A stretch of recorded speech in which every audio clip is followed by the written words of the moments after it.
Thank you, Kristen. A Durham landmark faces an uncertain future. City officials are trying to decide what's to be done with the Durham Athletic Park.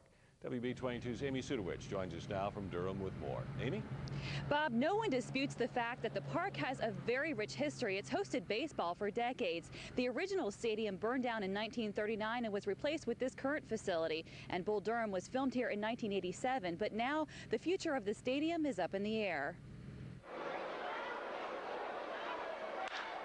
From 1939 to 1995, the Durham Bulls called the Durham Athletic Park their home field. Now these seats hold only memories of the Bulls' glory days, even though the team's logo remains.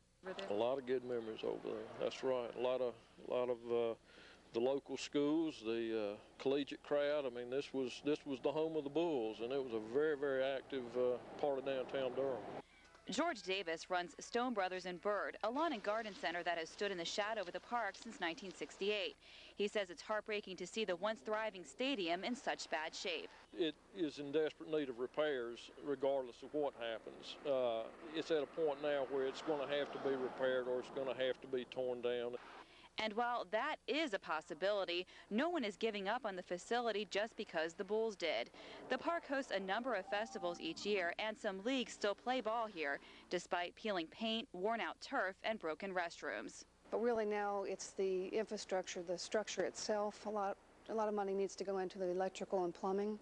And just to bring it up to code at this point, we're talking about over $1 million. Let's talk about tearing it down, using it for something else.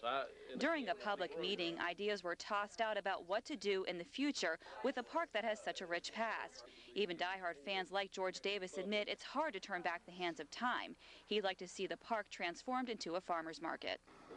Personally, I would like to see the facade and the front of the old stadium from a historical standpoint kept as is. And tonight was the first of 4 public meetings. There'll be another meeting on Thursday and 2 more next week when officials will look at how reviving the stadium could help the downtown area. Bob? Thank you, Amy. A lot of memories in that old